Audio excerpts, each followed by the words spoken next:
Chapters 1 and 2 of The Prophet by Kahlil Gibran. The Coming of the Ship. Mustafa, the chosen and the beloved, who was a dawn unto his own day, had waited 12 years in the city of Orphalese for his ship that was to return and bear him back to the isle of his birth. And in the 12th year, on the 7th day of Elul, the month of reaping, he climbed the hill without the city walls and looked seaward, and he beheld his ship coming with the mist. Then the gates of his heart were flung open, and his joy flew far over the sea. And he closed his eyes and prayed in the silences of his soul. But as he descended the hill, a sadness came upon him, and he thought in his heart, "How shall I go in peace and without sorrow? Nay, not without a wound in the spirit shall I leave this city. Long were the days of pain I have spent within its walls, and long were the nights of aloneness, and who can depart from his pain and his aloneness without regret?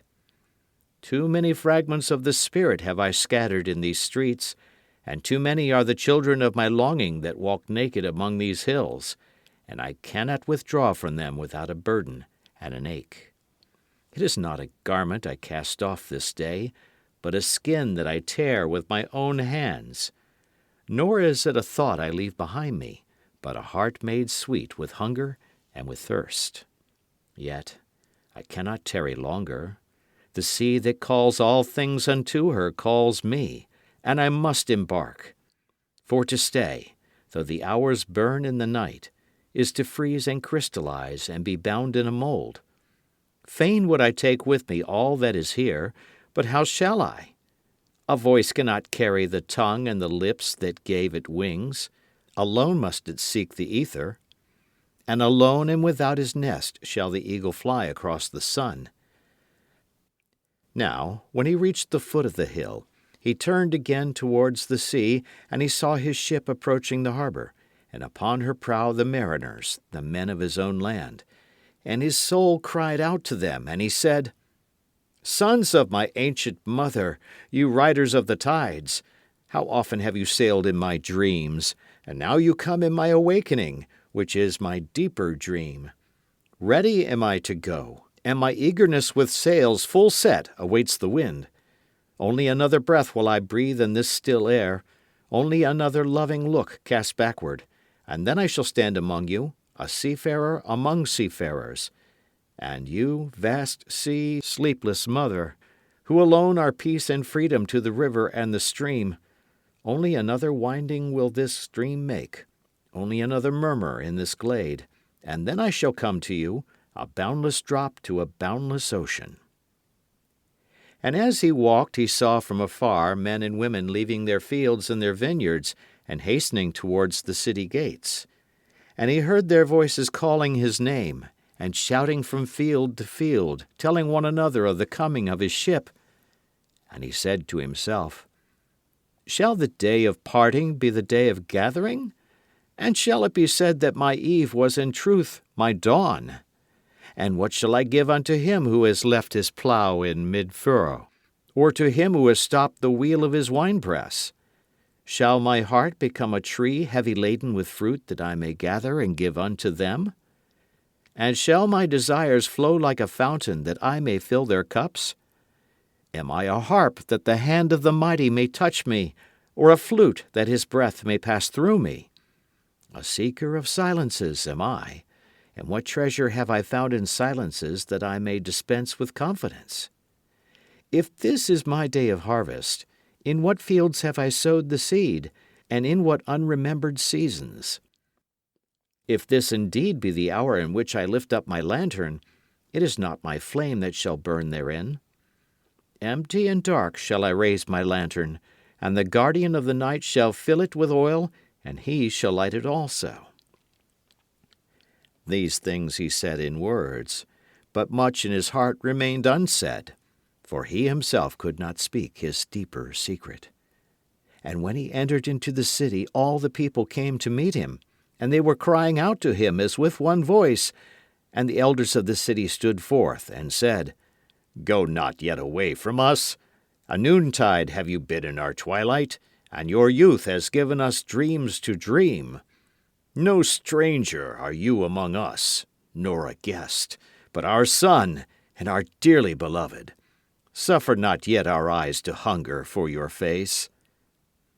And the priests and the priestesses said unto him, Let not the waves of the sea separate us now, and the years you have spent in our midst become a memory. You have walked among us a spirit, and your shadow has been a light upon our faces. Much have we loved you, but speechless was our love, and with veils has it been veiled. Yet now it cries aloud unto you, and would stand revealed before you. And ever has it been that love knows not its own depth until the hour of separation. And others came also and entreated him, but he answered them not. He only bent his head, and those who stood near saw his tears falling upon his breast. And he and the people proceeded towards the great square before the temple. And there came out of the sanctuary a woman whose name was Almitra, and she was a seeress. And he looked upon her with exceeding tenderness, for it was she who had first sought and believed in him when he had been but a day in their city. And she hailed him, saying, Prophet of God, in quest of the uttermost, long have you searched the distances for your ship, and now your ship has come, and you must needs go. Deep is your longing for the land of your memories, and the dwelling place of your greater desires, and our love could not bind you, nor our needs hold you. Yet this we ask ere you leave us, that you speak to us, and give us of your truth. And we will give it unto our children, and they unto their children, and it shall not perish. In your aloneness you have watched with our days, and in your wakefulness you have listened to the weeping and the laughter of our sleep. Now therefore disclose us to ourselves, and tell us all that has been shown you of that which is between birth and death. And he answered, People of Orphalese, of what can I speak save of that which is even now moving within your souls? End of chapter 1. Chapter 2. On Love. Then said Almitra, Speak to us of love. And he raised his head and looked upon the people, and there fell a stillness upon them. And with a great voice he said, When love beckons to you, follow him, though his ways are hard and steep. And when his wings enfold you, yield to him, though the sword hidden among his pinions may wound you. And when he speaks to you, believe in him, though his voice may shatter your dreams as the north wind lays waste the garden. For even as love crowns you, so shall he crucify you. Even as he is for your growth, so is he for your pruning. Even as he ascends to your height and caresses your tenderest branches that quiver in the sun, so shall he descend to your roots and shake them in their clinging to the earth. Like sheaves of corn he gathers you unto himself. He threshes you to make you naked.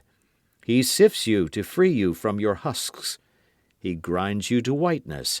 He kneads you until you are pliant. And then he assigns you to his sacred fire, that you may become sacred bread for God's sacred feast. All these things shall love do unto you, that you may know the secrets of your heart, and in that knowledge become a fragment of life's heart. But if in your fear you would seek only love's peace and love's pleasure, then it is better for you that you cover your nakedness and pass out of love's threshing floor, into the seasonless world where you shall laugh, but not all of your laughter, and weep, but not all of your tears.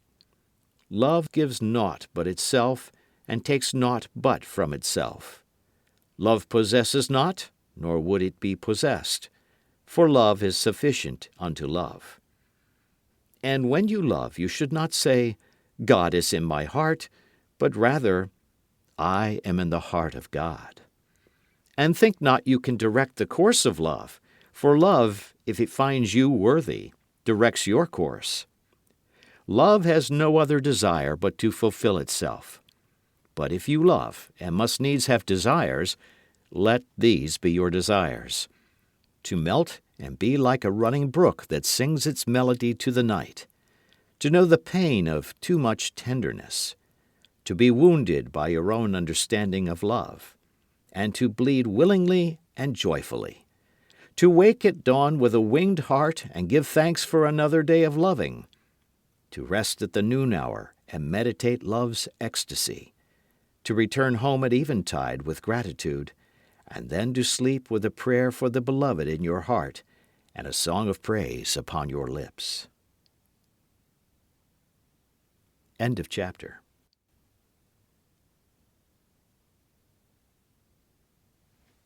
Section 2 of The Prophet by Kahlil Gibran, containing chapters 3 through 7, entitled On Marriage, On Children, On Giving, On Eating and Drinking, and On Work. Chapter 3, On Marriage. Then Almitra spoke again and said, "And what of marriage, master?" And he answered, saying, "You were born together, and together you shall be forevermore. You shall be together when the white wings of death scatter your days. Aye, you shall be together even in the silent memory of God. But let there be spaces in your togetherness, and let the winds of the heavens dance between you. Love one another, but make not a bond of love. Let it rather be a moving sea between the shores of your souls. Fill each other's cup, but drink not from one cup. Give one another of your bread, but eat not from the same loaf. Sing and dance together and be joyous, but let each one of you be alone, even as the strings of a lute are alone, though they quiver with the same music. Give your hearts, but not into each other's keeping. For only the hand of life can contain your hearts, and stand together, yet not too near together. For the pillars of the temple stand apart, and the oak tree and the cypress grow not in each other's shadow. Chapter 4, On Children. And a woman who held a babe against her bosom said, "Speak to us of children." And he said, "Your children are not your children. They are the sons and daughters of life's longing for itself. They come through you, but not from you, and though they are with you, yet they belong not to you. You may give them your love, but not your thoughts, for they have their own thoughts. You may house their bodies, but not their souls, for their souls dwell in the house of tomorrow, which you cannot visit, not even in your dreams. You may strive to be like them, but seek not to make them like you. For life goes not backward, nor tarries with yesterday. You are the bows from which your children as living arrows are sent forth. The archer sees the mark upon the path of the infinite, and he bends you with his might, that his arrows may go swift and far. Let your bending in the archer's hand be for gladness, for even as he loves the arrow that flies, so he loves also the bow that is stable. Chapter 5, On Giving. Then said a rich man, "Speak to us of giving." And he answered, "You give but little when you give of your possessions. It is when you give of yourself that you truly give. For what are your possessions but things you keep and guard for fear you may need them tomorrow? And tomorrow, what shall tomorrow bring to the overprudent dog burying bones in the trackless sand as he follows the pilgrims to the holy city? And what is fear of need but need itself? Is it not dread of thirst when your well is full, the thirst that is unquenchable? There are those who give little of the much which they have, and they give it for recognition, and their hidden desire makes their gifts unwholesome. And there are those who have little and give it all. These are the believers in life and the bounty of life, and their coffer is never empty. There are those who give with joy, and that joy is their reward. And there are those who give with pain, and that pain is their baptism. And there are those who give and know not pain in giving, nor do they seek joy, nor give with mindfulness of virtue. They give as in yonder valley the myrtle breathes its fragrance into space. Through the hands of such as these God speaks, and from behind their eyes he smiles upon the earth. It is well to give when asked, but it is better to give unasked, through understanding. And to the open-handed, the search for one who shall receive is joy greater than giving. And is there aught you would withhold? All you have shall some day be given. Therefore give now, that the season of giving may be yours and not your inheritors. You often say, I would give, but only to the deserving. The trees in your orchard say not so, nor the flocks in your pasture. They give that they may live, for to withhold is to perish. Surely he who is worthy to receive his days and his nights is worthy of all else from you. And he who has deserved to drink from the ocean of life deserves to fill his cup from your little stream. And what desert greater shall there be than that which lies in the courage and the confidence, nay, the charity, of receiving? And who are you that men should rend their bosom and unveil their pride, that you may see their worth naked and their pride unabashed? See first that you yourself deserve to be a giver and an instrument of giving. For in truth it is life that gives unto life, while you, who deem yourself a giver, are but a witness. And you receivers, and you are all receivers, assume no weight of gratitude, lest you lay a yoke upon yourself and upon him who gives. Rather rise together with the giver on his gifts as on wings, for to be over-mindful of your debt is to doubt his generosity who has the free-hearted earth for mother and God for father. Chapter 6. On Eating and Drinking. Then an old man, a keeper of an inn, said, Speak to us of eating and drinking. And he said, Would that you could live on the fragrance of the earth and, like an air plant, be sustained by the light.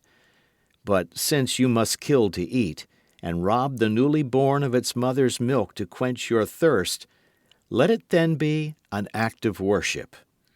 And let your board stand an altar on which the pure and the innocent of forest and plain are sacrificed for that which is purer and still more innocent in man.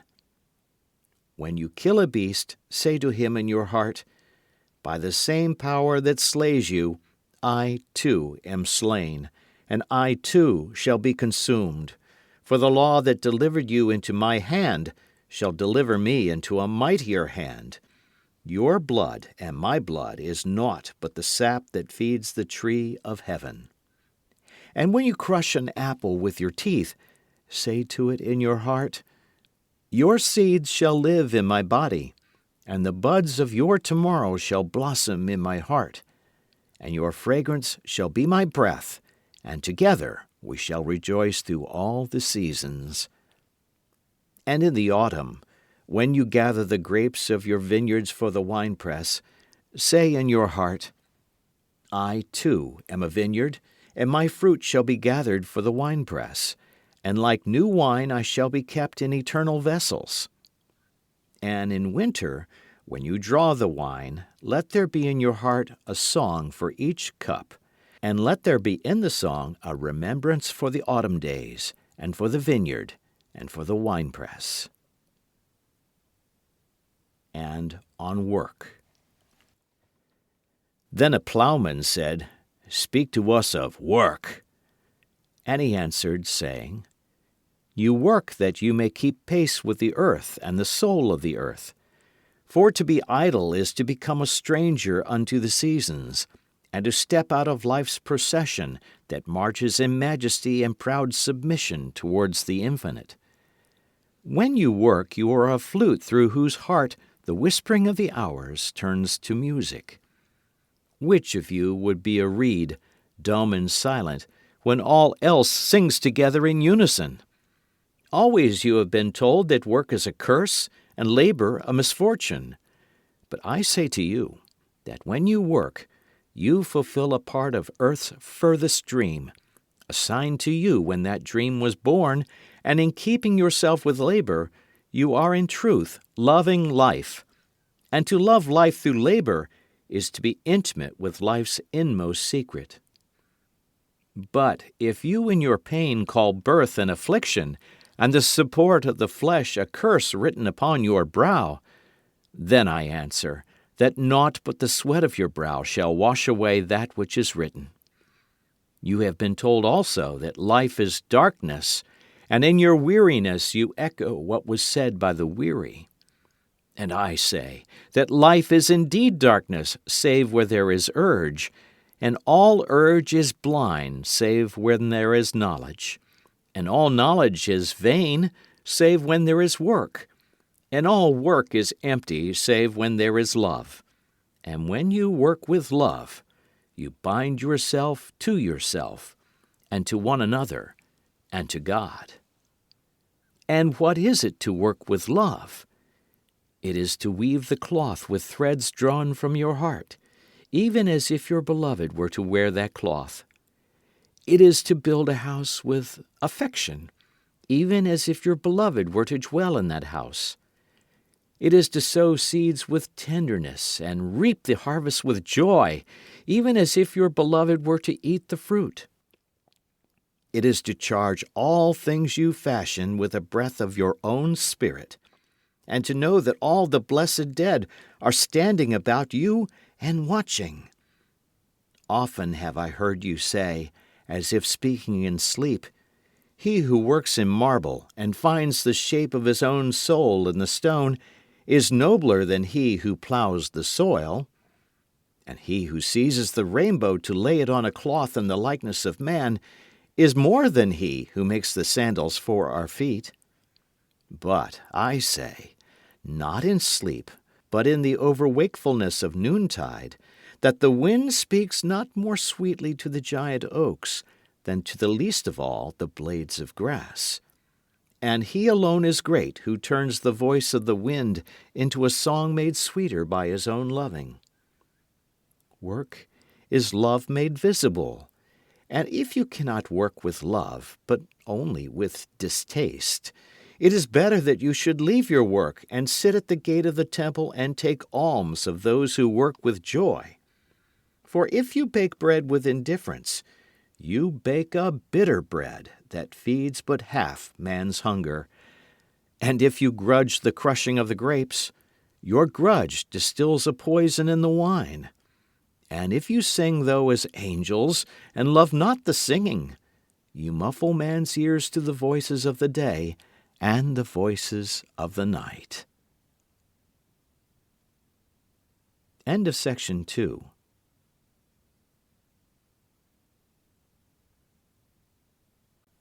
This is section 3 of The Prophet by Kahlil Gibran, containing chapters 8 through 12.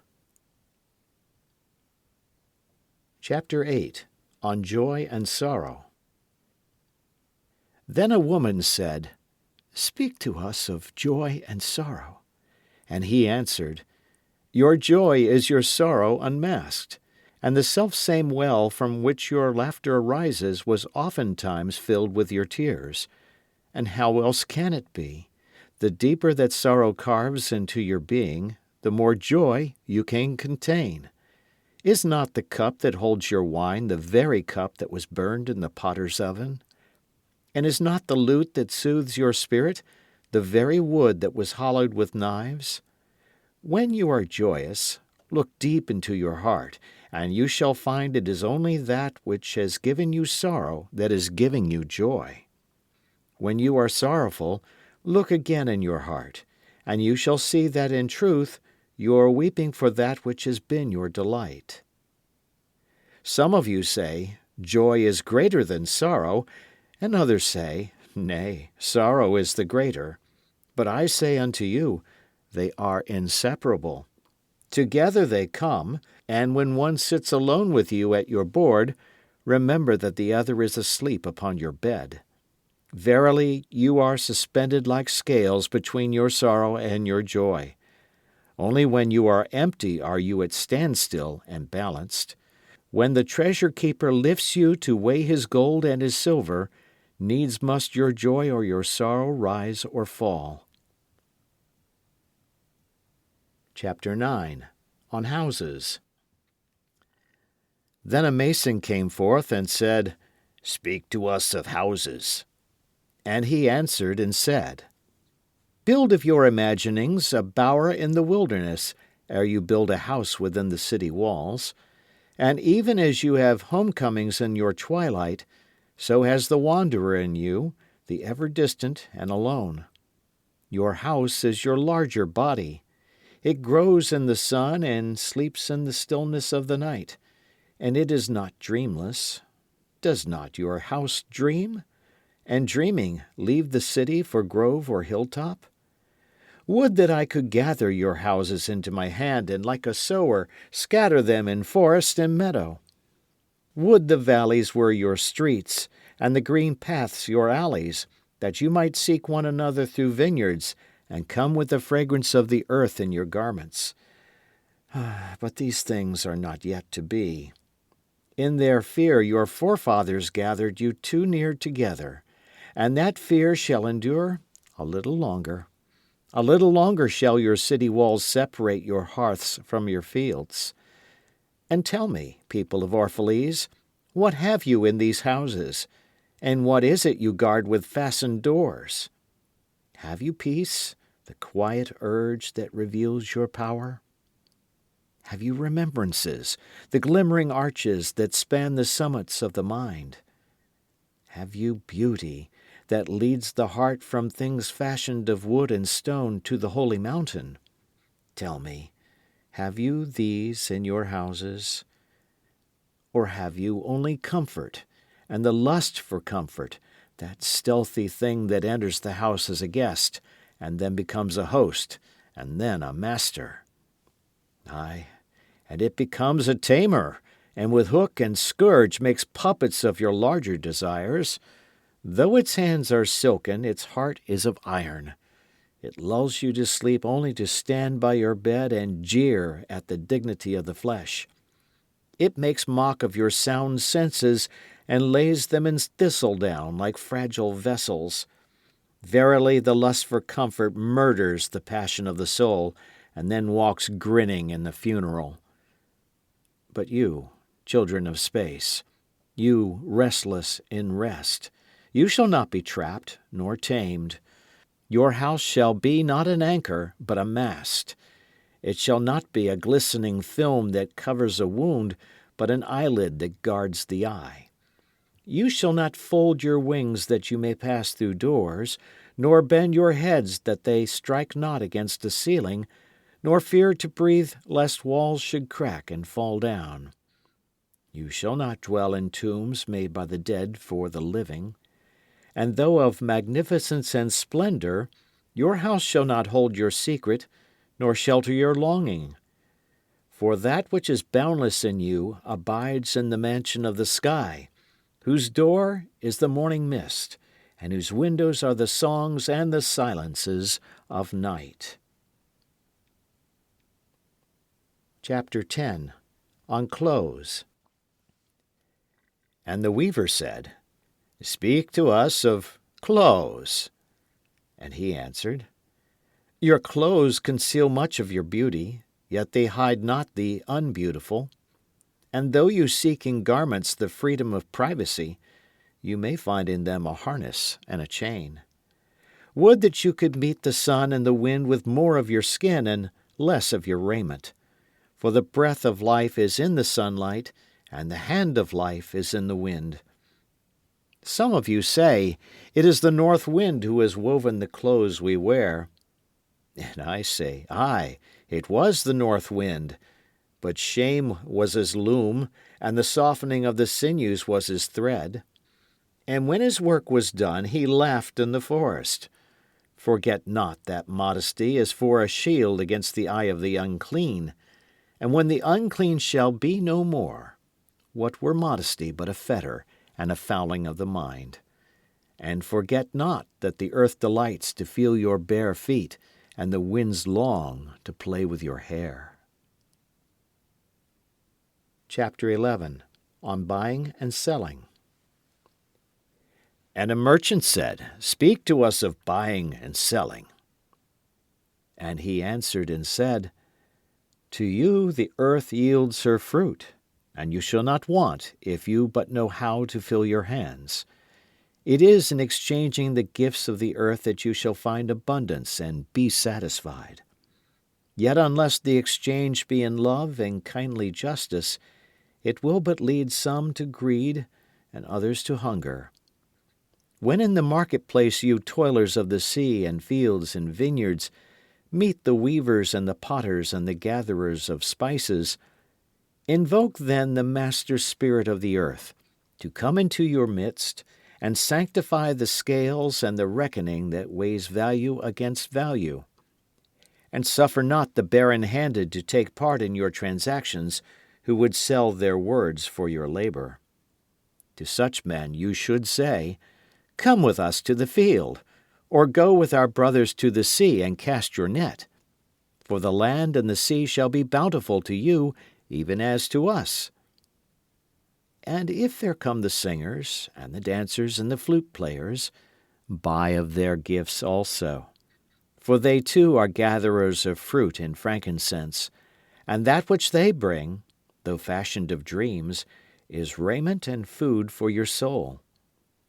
And before you leave the marketplace, see that no one is gone his way with empty hands.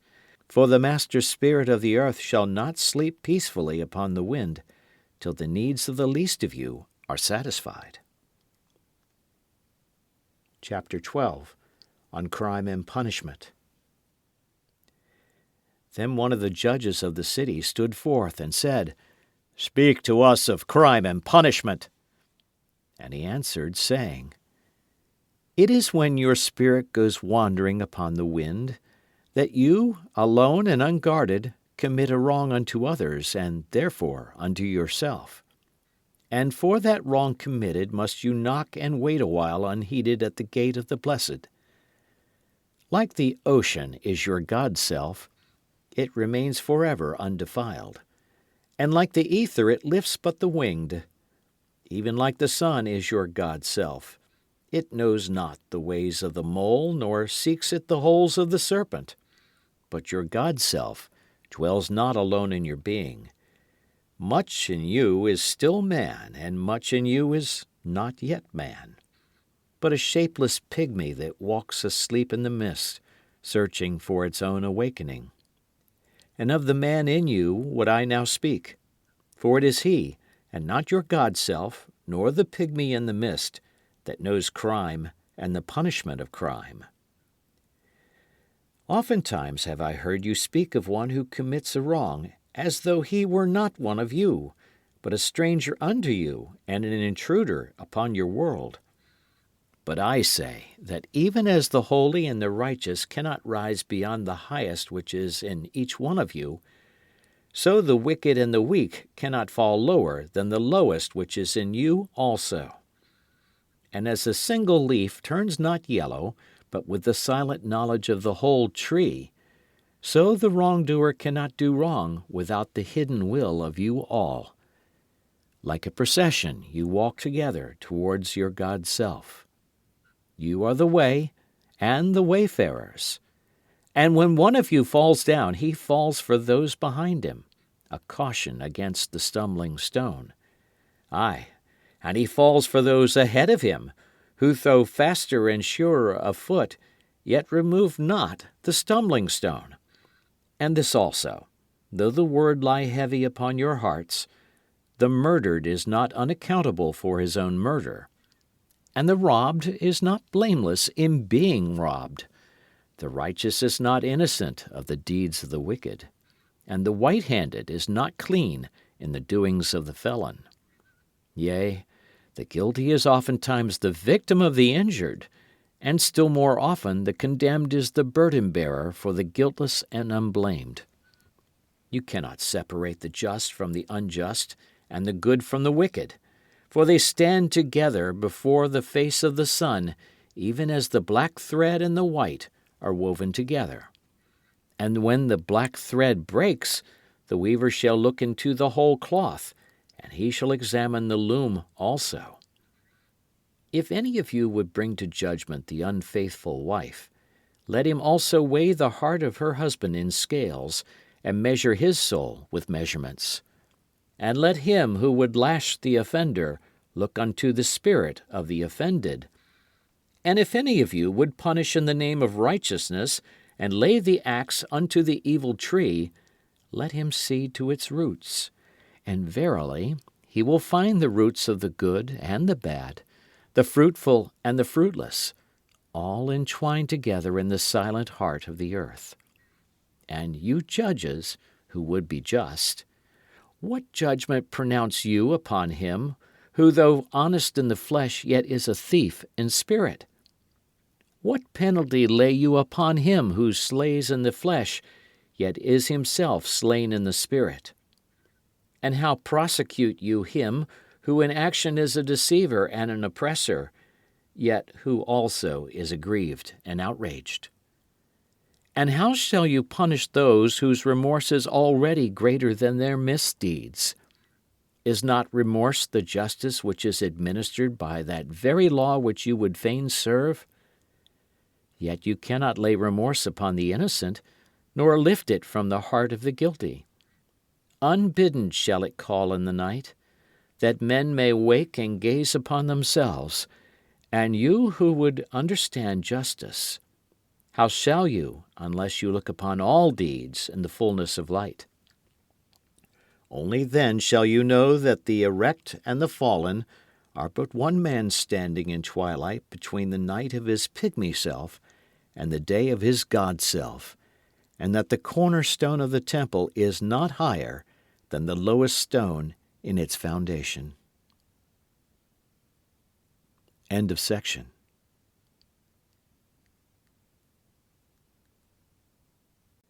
This is section 4 of The Prophet by Kahlil Gibran, comprising chapters 13 through 18.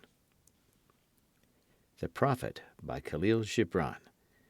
Chapter 13, On Laws. Then a lawyer said, "But what of our laws, master?" And he answered, "You delight in laying down laws, yet you delight more in breaking them, like children playing by the ocean who build sand towers with constancy and then destroy them with laughter. But while you build your sand towers, the ocean brings more sand to the shore, and when you destroy them, the ocean laughs with you. Verily, the ocean laughs always with the innocent. But what of those to whom life is not an ocean, and man-made laws are not sand towers, but to whom life is a rock, and the law a chisel with which they would carve it in their own likeness? What of the cripple who hates dancers? What of the ox who loves his yoke and deems the elk and deer of the forest stray and vagrant things? What of the old serpent who cannot shed his skin, and calls all others naked and shameless? And of him who comes early to the wedding feast, and when overfed and tired goes his way, saying that all feasts are violation, and all feasters lawbreakers? What shall I say of these? Say that they too stand in the sunlight, but with their backs to the sun. They see only their shadows, and their shadows are their laws. And what is the sun to them but a caster of shadows? And what is it to acknowledge the laws but to stoop down and trace their shadows upon the earth? But you who walk facing the sun, what images drawn on the earth can hold you? You who travel with the wind, what weather vane shall direct your course? What man's law shall bind you if you break your yoke but upon no man's prison door? What laws shall you fear if you dance but stumble against no man's iron chains? And who is he that shall bring you to judgment if you tear off your garment, yet leave it in no man's path. People of Orphalese, you can muffle the drum, and you can loosen the strings of the lyre, but who shall command the skylark not to sing? Chapter 14. On Freedom. And an orator said, "Speak to us of freedom." And he answered, "At the city gate and by your fireside I have seen you prostrate yourself and worship your own freedom. Even as slaves humble themselves before a tyrant and praise him though he slays them. Aye, in the grove of the temple and in the shadow of the citadel I have seen the freest among you wear their freedom as a yoke and a handcuff.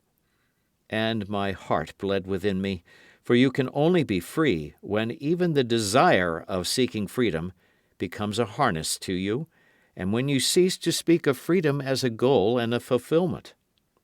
You shall be free indeed when your days are not without a care, nor your nights without a want and a grief, but rather when these things girdle your life and yet you rise above them naked and unbound. And how shall you rise beyond your days and nights unless you break the chains which you, at the dawn of your understanding, have fastened around your noon hour? In truth, that which you call freedom is the strongest of these chains, though its links glitter in the sun and dazzle your eyes. And what is it but fragments of your own self you would discard that you may become free? If it is an unjust law you would abolish, that law was written with your own hand upon your own forehead. You cannot erase it by burning your law books, nor by washing the foreheads of your judges, though you pour the sea upon them. And if it is a despot you would dethrone, see first that his throne erected within you is destroyed. For how can a tyrant rule the free and the proud, but for a tyranny in their own freedom and a shame in their own pride? And if it is a care you would cast off, that cart has been chosen by you rather than imposed upon you. And if it is a fear you would dispel, the seat of that fear is in your heart and not in the hand of the feared. Verily, all things move within your being in constant half-embrace, the desired and the dreaded, the repugnant and the cherished, the pursued and that which you would escape. These things move within you as lights and shadows in pairs that cling, and when the shadow fades and is no more, the light that lingers becomes a shadow to another light. And thus your freedom, when it loses its fetters, becomes itself the fetter of a greater freedom. Chapter 15. On Reason and Passion. And the priestess spoke again and said, "Speak to us of reason and passion." And he answered, saying, "Your soul is oftentimes a battlefield, upon which your reason and your judgment wage war against your passion and your appetite. Would that I could be the peacemaker in your soul, that I might turn the discord and the rivalry of your elements into oneness and melody. But how shall I, unless you yourselves be also the peacemakers, nay, the lovers of all your elements? Your reason and your passion are the rudder and the sails of your seafaring soul. If either your sails or your rudder be broken, you can but toss and drift, or else be held at a standstill in mid-seas. For reason, ruling alone, is a force confining, and passion, unattended, is a flame that burns to its own destruction. Therefore, let your soul exalt your reason to the height of passion, that it may sing, and let it direct your passion with reason, that your passion may live through its own daily resurrection, and like the phoenix rise above its own ashes. I would have you consider your judgment and your appetite, even as you would two loved guests in your house. Surely you would not honor one guest above the other, for he who is more mindful of one loses the love and the faith of both. Among the hills, when you sit in the cool shade of the white poplars, sharing the peace and serenity of distant fields and meadows, then let your heart say in silence, God rests in reason. And when the storm comes, and the mighty wind shakes the forest, and thunder and lightning proclaim the majesty of the sky, then let your heart say in awe, God moves in passion. And since you are a breath in God's sphere, and a leaf in God's forest, you too should rest in reason and move in passion. Chapter 16. On Pain. And a woman spoke, saying, Tell us of pain. And he said, Your pain is the breaking of the shell that encloses your understanding. Even as the stone of the fruit must break, that its heart may stand in the sun, so must you know pain. And could you keep your heart in wonder at the daily miracles of your life, your pain would not seem less wondrous than your joy, and you would accept the seasons of your heart, even as you have always accepted the seasons that pass over your fields. And you would watch with serenity through the winters of your grief. Much of your pain is self-chosen. It is the bitter potion by which the physician within you heals your sick self. Therefore, trust the physician and drink his remedy in silence and tranquility. For his hand, though heavy and hard, is guided by the tender hand of the unseen, and the cup he brings, though it burn your lips, has been fashioned of the clay which the potter has moistened with his own sacred tears. Chapter 17. On Self-Knowledge. And a man said, Speak to us of self-knowledge. And he answered, saying, Your hearts know in silence the secrets of the days and the nights, but your ears thirst for the sound of your heart's knowledge. You would know in words that which you have always known in thought. You would touch with your fingers the naked body of your dreams, and it is well you should. The hidden wellspring of your soul must needs rise and run murmuring to the sea, and the treasure of your infinite depths would be revealed to your eyes.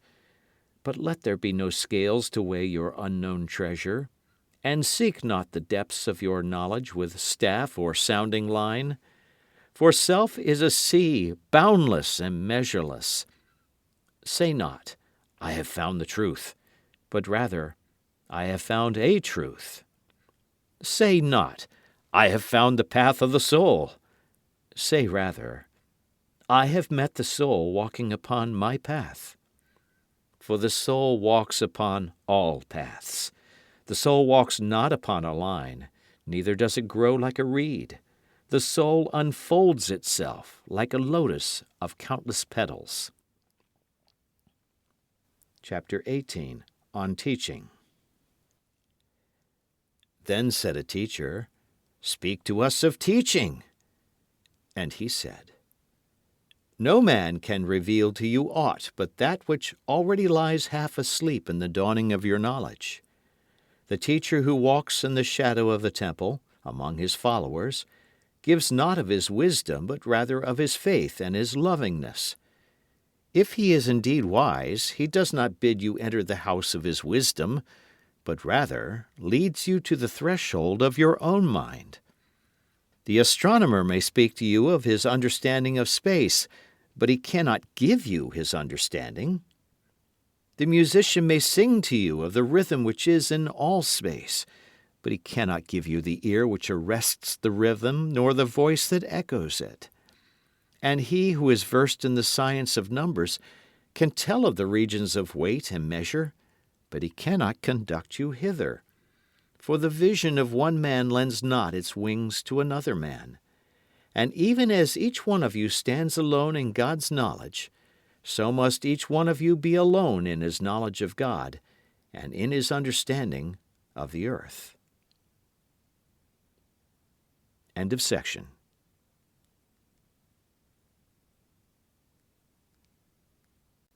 Section 5 of The Prophet by Kahlil Gibran, comprising chapters 19 through 23. The Prophet by Kahlil Gibran. Chapter 19, On Friendship. And a youth said, Speak to us of friendship. And he answered, saying, Your friend is your needs answered. He is your field which you sow with love and reap with thanksgiving. And he is your board and your fireside. For you come to him with your hunger, and you seek him for peace. When your friend speaks his mind, you fear not the nay in your own mind, nor do you withhold the I. And when he is silent, your heart ceases not to listen to his heart.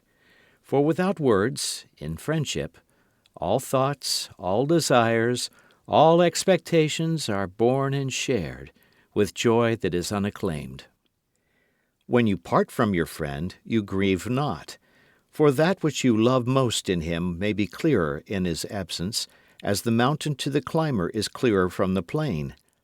And let there be no purpose in friendship save the deepening of the spirit. For love that seeks aught but the disclosure of its own mystery is not love, but a net cast forth, and only the unprofitable is caught. And let your best be for your friend. If he must know the ebb of your tide, let him know its flood also. For what is your friend that you should seek him with hours to kill? Seek him always with hours to live. For it is his to fill your need, but not your emptiness. And in the sweetness of friendship let there be laughter and sharing of pleasures. For in the dew of little things the heart finds its morning and is refreshed. Chapter 20, On Talking. And then a scholar said, Speak of talking. And he answered, saying, You talk when you cease to be at peace with your thoughts. And when you can no longer dwell in the solitude of your heart, you live in your lips. And sound is a diversion and a pastime. And in much of your talking, thinking is half murdered. For thought is a bird of space, that in a cage of words may indeed unfold its wings, but cannot fly. There are those among you who seek the talkative through fear of being alone. The silence of aloneness reveals to their eyes their naked selves, and they would escape. And there are those who talk, and without knowledge or forethought, reveal a truth which they themselves do not understand. And there are those who have the truth within them, but they tell it not in words. In the bosom of such as these, the Spirit dwells in rhythmic silence. When you meet your friend on the roadside or in the marketplace, let the Spirit in you move your lips and direct your tongue. Let the voice within your voice speak to the ear of his ear. For his soul will keep the truth of your heart as the taste of the wine is remembered, when the color is forgotten and the vessel is no more. Chapter 21, On Time. And an astronomer said, Master, what of time? And he answered, You would measure time the measureless and the immeasurable. You would adjust your conduct and even direct the course of your spirit according to hours and seasons. Of time you would make a stream upon whose bank you would sit and watch its flowing. Yet the timeless in you is aware of life's timelessness, and knows that yesterday is but today's memory, and tomorrow is today's dream. And that which sings and contemplates in you is still dwelling within the bounds of that first moment which scattered the stars into space. Who among you does not feel that his power to love is boundless? And yet, who does not feel that very love, though boundless, encompassed within the center of his being, and moving not from love thought to love thought, nor from love deeds to other love deeds? And is not time even as love is, undivided and paceless? But if in your thought you must measure time into seasons, Let each season encircle all the other seasons, and let today embrace the past with remembrance and the future with longing. Chapter 22. On Good and Evil. And one of the elders of the city said, "Speak to us of good and evil." And he answered, "Of the good in you I can speak, but not of the evil. For what is evil but good tortured by its own hunger and thirst? Verily, when good is hungry, it seeks food even in dark caves, and when it thirsts, it drinks even of dead waters. You are good when you are one with yourself. Yet when you are not one with yourself, you are not evil. For a divided house is not a den of thieves. It is only a divided house. And a ship without rudder may wander aimlessly among perilous isles, yet sink not to the bottom. You are good when you strive to give of yourself. Yet you are not evil when you seek gain for yourself. For when you strive for gain, you are but a root that clings to the earth and sucks at her breast. Surely the fruit cannot say to the root, "Be like me, ripe and full and ever giving of your abundance." For to the fruit giving is a need, as receiving is a need to the root. You are good when you are fully awake in your speech. Yet you are not evil when you sleep while your tongue staggers without purpose, and even stumbling speech may strengthen a weak tongue. You are good when you walk to your goal firmly and with bold steps. Yet you are not evil when you go thither limping. Even those who limp go not backward. But you who are strong and swift, see that you do not limp before the lame, deeming it kindness. You are good in countless ways, and you are not evil when you are not good. You are only loitering and sluggard. Pity that the stags cannot teach swiftness to the turtles. In your longing for your giant self lies your goodness, and that longing is in all of you. But in some of you, that longing is a torrent rushing with might to the sea, carrying the secrets of the hillsides and the songs of the forest. And in others, it is a flat stream that loses itself in angles and bends and lingers before it reaches the shore. But let not him who longs much say to him who longs little, "Wherefore are you slow and halting?" For the truly good ask not the naked, "Where is your garment?" nor the houseless, "What is befallen your house?" Chapter 23. On Prayer. Then a priestess said, "Speak to us of prayer." And he answered, saying, "You pray in your distress and in your need. Would that you might pray also in the fullness of your joy and in your days of abundance. For what is prayer but the expansion of yourself into the living ether? And if it is for your comfort to pour your darkness into space, it is also for your delight to pour forth the dawning of your heart. And if you cannot but weep when your soul summons you to prayer, she should spur you again and yet again, though weeping, until you shall come laughing. When you pray, you rise to meet in the air those who are praying at that very hour, and whom save in prayer you may not meet. Therefore, let your visit to that temple invisible be for naught but ecstasy and sweet communion. For if you should enter the temple for no other purpose than asking, you shall not receive. And if you should enter into it to humble yourself, you shall not be lifted. Or even if you should enter into it to beg for the good of others, you shall not be heard. It is enough that you enter the temple invisible. I cannot teach you how to pray in words. God listens not to your words save when He Himself utters them through your lips. And I cannot teach you the prayer of the seas and the forests and the mountains. But you, who are born of the mountains and the forests and the seas, can find their prayer in your heart.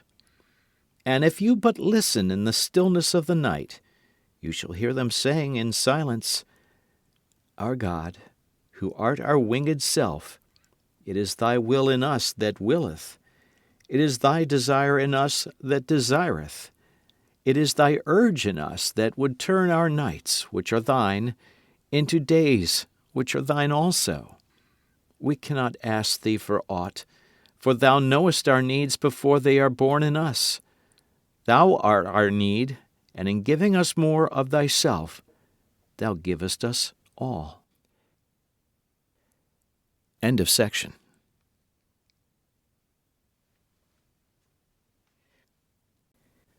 This is section 6 of The Prophet by Kahlil Gibran, comprising chapters 24 through 27. The Prophet by Kahlil Gibran. Chapter 24, On Pleasure. Then a hermit who visited the city once a year came forth and said, Speak to us of pleasure. And he answered, saying, Pleasure is a freedom song, but it is not freedom. It is the blossoming of your desires, but it is not their fruit. It is a depth calling unto a height, but it is not the deep nor the high.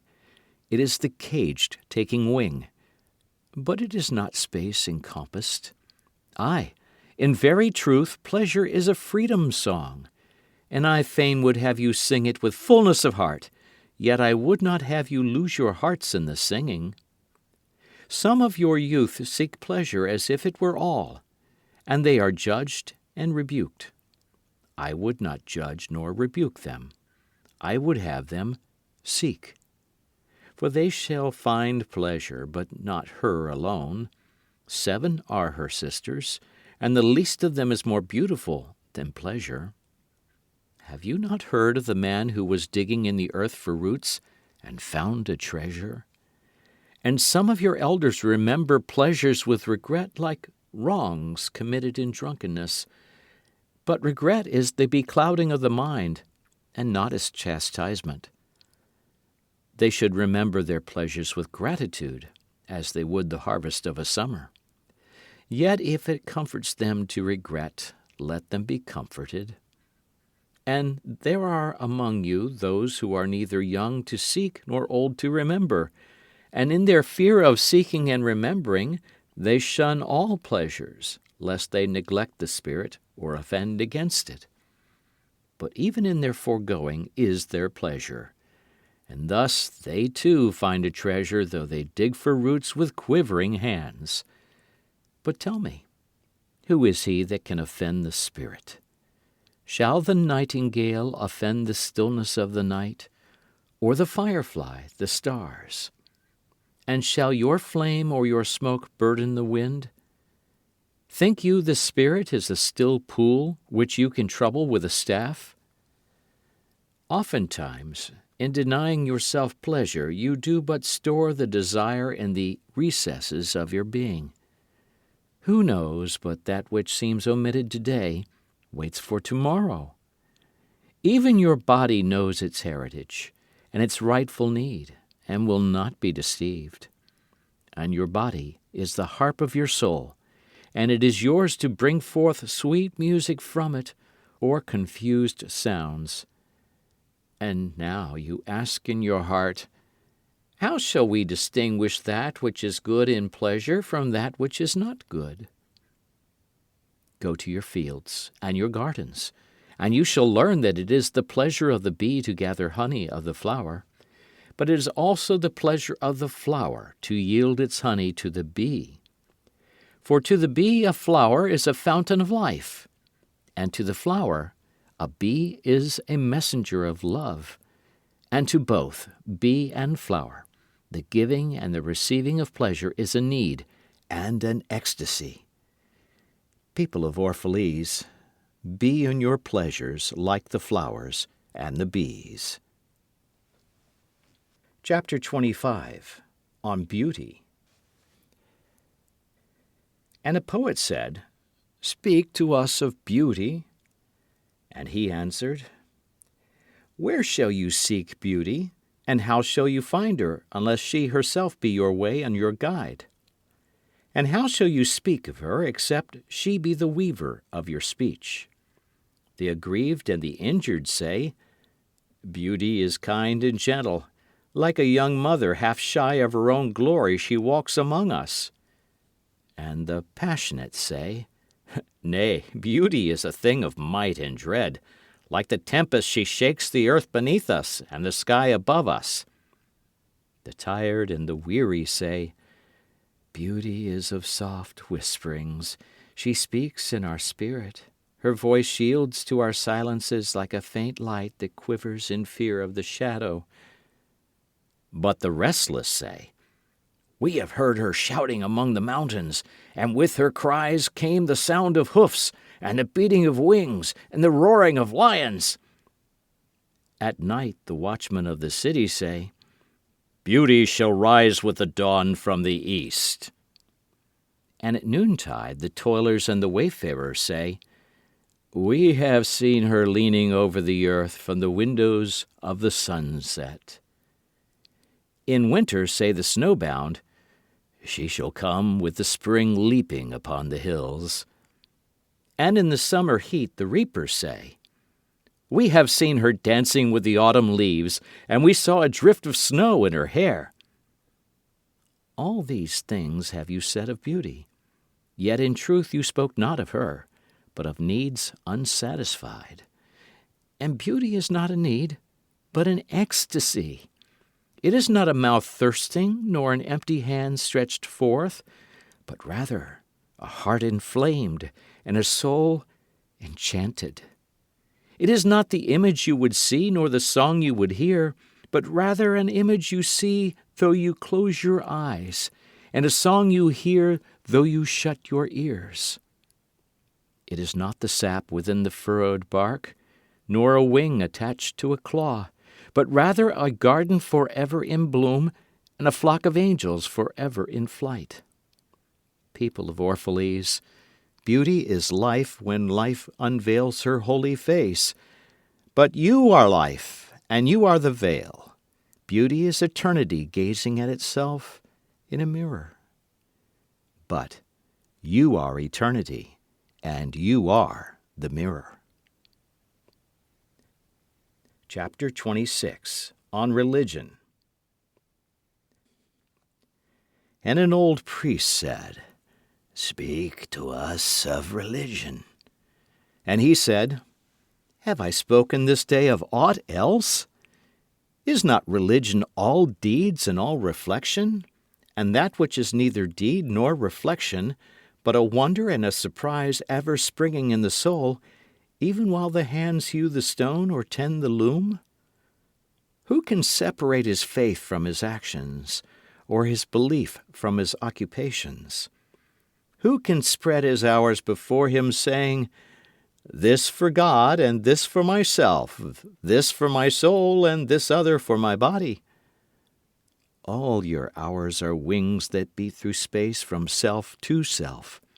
He who wears his morality but as his best garment were better naked. The wind and the sun will tear no holes in his skin. And he who defines his conduct by ethics imprisons his songbird in a cage. The freest song comes not through bars and wires. And he to whom worshipping is a window, to open but also to shut, has not yet visited the house of his soul whose windows are from dawn to dawn. Your daily life is your temple and your religion. Whenever you enter into it, take with you your all. Take the plough, and the forge, and the mallet, and the lute, the things you have fashioned in necessity or for delight. For in reverie you cannot rise above your achievements, nor fall lower than your failures. And take with you all men, for in adoration you cannot fly higher than their hopes, nor humble yourself lower than their despair. And if you would know God, be not therefore a solver of riddles. Rather look about you, and you will see him playing with your children. And look into space. You shall see him walking in the cloud, outstretching his arms in the lightning and descending in rain. you shall see him smiling in flowers, then rising and waving his hands in trees. Chapter 27 On Death. And then Almitra spoke, saying, We would ask now of death. And he said, You would know the secret of death. But how shall you find it, unless you seek it in the heart of life? The owl whose night-bound eyes are blind unto the day cannot unveil the mystery of light. If you would indeed behold the spirit of death, open your heart wide unto the body of life. For life and death are one, even as the river and the sea are one. In the depth of your hopes and desires lies your silent knowledge of the beyond. And like seeds dreaming beneath the snow, your heart dreams of spring. Trust the dreams, for in them is hidden the gate to eternity. Your fear of death is but the trembling of the shepherd when he stands before the king whose hand is to be laid upon him in honor. Is the shepherd not joyful beneath his trembling, that he shall wear the mark of the king? Yet is he not more mindful of his trembling? For what is it to die, but to stand naked in the wind and to melt into the sun? And what is it to cease breathing, but to free the breath from its restless tides, that it may rise and expand and seek God unencumbered? Only when you drink from the river of silence shall you indeed sing. And when you have reached the mountain top, then you shall begin to climb. And when the earth shall claim your limbs, then shall you truly dance. And now it was evening, and Almitra the seeress said, Blessed be this day, and this place, and your spirit that has spoken. And he answered, Was it I who spoke? Was I not also a listener? End of section. Section 7 of The Prophet by Kahlil Gibran, comprising chapter 28. The Prophet by Kahlil Gibran, chapter 28, The Farewell. Then he descended the steps of the temple, and all the people followed him. And he reached his ship and stood upon the deck. And facing the people again, he raised his voice and said, People of Orphalese, the wind bids me leave you. Less hasty am I than the wind, yet I must go. We wanderers, ever seeking the lonelier way, begin no day where we have ended another day, and no sunrise finds us where sunset left us. Even while the earth sleeps, we travel. We are the seeds of the tenacious plant, and it is in our ripeness and our fullness of heart that we are given to the wind and are scattered. Brief were my days among you, and briefer still the words I have spoken. But should my voice fade in your ears, and my love vanish in your memory, then I will come again, and with a richer heart and lips more yielding to the Spirit will I speak. Yea, I shall return with the tide, and though death may hide me, and the greater silence enfold me, yet again will I seek your understanding. And not in vain will I seek. If aught I have said is truth, that truth shall reveal itself in a clearer voice, and in words more kin to your thoughts. I go with the wind, people of Orphalese, but not down into emptiness. And if this day is not a fulfillment of your needs and my love, then let it be a promise till another day. Man's needs change, but not his love, nor his desire that his love should satisfy his needs. Know, therefore, that from the greater silence I shall return. The mist that drifts away at dawn, leaving but dew in the fields, shall rise and gather into a cloud and then fall down in rain. And not unlike the mist have I been. In the stillness of the night I have walked in your streets, and my spirit has entered your houses. and your heartbeats were in my heart. And your breath was upon my face, and I knew you all. I knew your joy and your pain, and in your sleep your dreams were my dreams. And oftentimes I was among you, a lake among the mountains. I mirrored the summits in you and the bending slopes, and even the passing flocks of your thoughts and your desires. And to my silence came the laughter of your children in streams, and the longing of your youths in rivers. And when they reached my depth, the streams and the rivers ceased not yet to sing. But sweeter still than laughter, and greater than longing came to me. It was the boundless in you. The vast man in whom you are all but cells and sinews, he in whose chant all your singing is but a soundless throbbing. It is in the vast man that you are vast, and in beholding him that I beheld you and loved you. For what distances can love reach that are not in that vast sphere? What visions, what expectations, and what presumptions can outsoar that flight? Like a giant oak tree covered with apple blossoms is the vast man in you. His might binds you to the earth. His might binds you to the earth. His fragrance lifts you into space, and in his durability you are deathless. You have been told that, even like a chain, you are as weak as your weakest link. This is but half the truth. You are also as strong as your strongest link. To measure you by your smallest deed is to reckon the power of ocean by the frailty of its foam. To judge you by your failures is to cast blame upon the seasons for their inconstancy.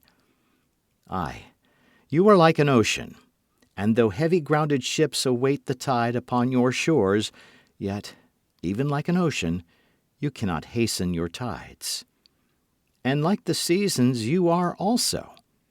And though in your winter you deny your spring, yet spring, reposing within you, smiles in her drowsiness and is not offended. Think not I say these things in order that you may say the one to the other, "He praised us well, he saw but the good in us." I only speak to you in words of that which you yourselves know in thought. And what is word knowledge but a shadow of wordless knowledge? Your thoughts and my words are waves from a sealed memory that keeps records of our yesterdays, and of the ancient days when the earth knew not us nor herself, and of nights when earth was upwrought with confusion. Wise men have come to you to give you of their wisdom. I came to take of your wisdom. And behold, I have found that which is greater than wisdom. It is a flame spirit in you ever gathering more of itself, while you, heedless of its expansion, bewail the withering of your days. It is life in quest of life in bodies that fear the grave. There are no graves here. These mountains and plains are a cradle and a stepping stone. Whenever you pass by the field where you have laid your ancestors, look well thereupon, and you shall see yourselves and your children dancing hand in hand. Verily, you often make merry without knowing. Others have come to you, to whom for golden promises made unto your faith, you have given but riches and power and glory. Less than a promise have I given, and yet more generous have you been to me. You have given me my deeper thirsting after life. Surely there is no greater gift to a man than that which turns all his aims into parching lips and all life into a fountain. And in this lies my honor and my reward, that whenever I come to the fountain to drink, I find the living water itself thirsty, and it drinks me while I drink it. Some of you have deemed me proud and overshy to receive gifts. Too proud indeed am I to receive wages, but not gifts. And though I have eaten berries among the hills when you would have had me sit at your board, and slept in the portico of the temple when you would gladly have sheltered me, Yet was it not your loving mindfulness of my days and my nights that made food sweet to my mouth and girdled my sleep with visions? For this I bless you most. You give much, and know not that you give at all. Verily the kindness that gazes upon itself in a mirror turns to stone, and a good deed that calls itself by tender names becomes the parent to a curse. And some of you have called me aloof, and drunk with my own aloneness. And you have said, He holds counsel with the trees of the forest, but not with men. He sits alone on hilltops and looks down upon our city. True it is that I have climbed the hills and walked in remote places. How could I have seen you, save from a great height or a great distance? How can one be indeed near unless he be far? And others among you called unto me, not in words, and they said, Stranger, stranger, lover of unreachable heights, why dwell you among the summits where eagles build their nests? Why seek you the unattainable? What storms would you trap in your net, and what vaporous birds do you hunt in the sky?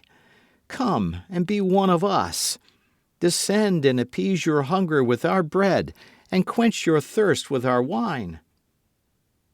In the solitude of their souls they said these things, but were their solitude deeper, they would have known that I sought but the secret of your joy and your pain, and I hunted only your larger selves that walked the sky.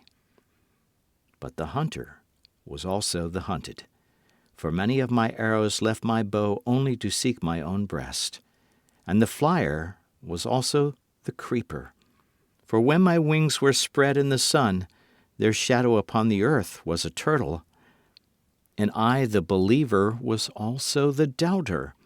For often have I put my finger in my own wound, that I might have the greater belief in you and the greater knowledge of you. And it is with this belief and this knowledge that I say, you are not enclosed within your bodies, nor confined to houses or fields. That which is you dwells above the mountain and roves with the wind. It is not a thing that crawls into the sun for warmth, or digs holes into darkness for safety, but a thing free, a spirit that envelops the earth and moves in the ether. If these be vague words, then seek not to clear them. Vague and nebulous is the beginning of all things, but not their end. And I fain would have you remember me as a beginning. Life, and all that lives, is conceived in the mist and not in the crystal. And who knows but a crystal is mist in decay? This would I have you remember in remembering me. That which seems most feeble and bewildered in you is the strongest and most determined. Is it not your breath that has erected and hardened the structure of your bones? And is it not a dream which none of you remember having dreamt that builded your city and fashioned all there is in it? Could you but see the tides of that breath, you would cease to see all else. And if you could hear the whispering of the dream, you would hear no other sound. But you do not see, nor do you hear. And it is well.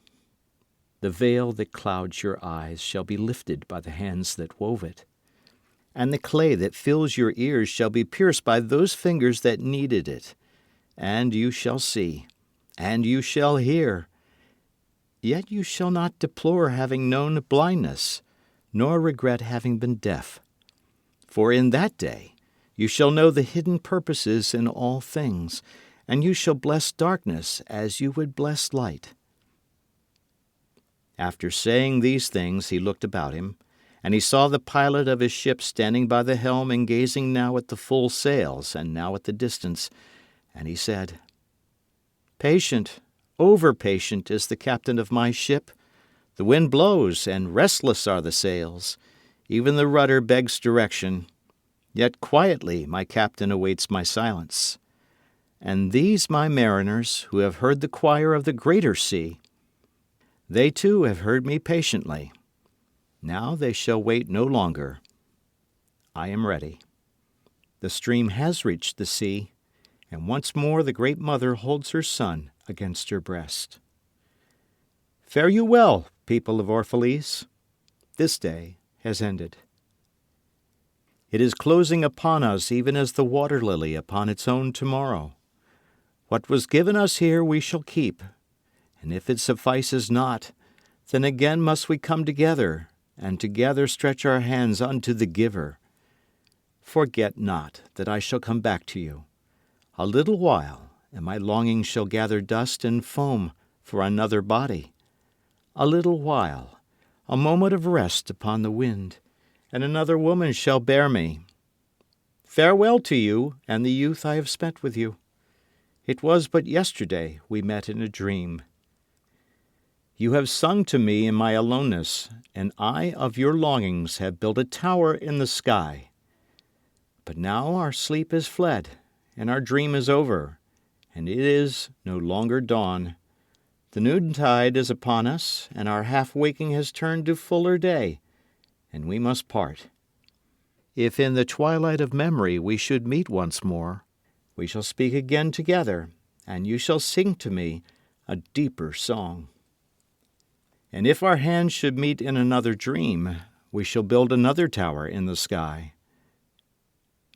So saying, he made a signal to the seamen, and straightway they weighed anchor and cast the ship loose from its moorings, and they moved eastward. And a cry came from the people as from a single heart, and it rose into the dusk and was carried out over the sea like a great trumpeting. Only Almitra was silent, gazing after the ship until it had vanished into the mist. And when all the people were dispersed, she still stood alone upon the sea-wall, remembering in her heart his saying, A little while, a moment of rest upon the wind, and another woman shall bear me. This is the end of The Prophet by Kahlil Gibran, read to you by Mark Smith. Thank you for listening.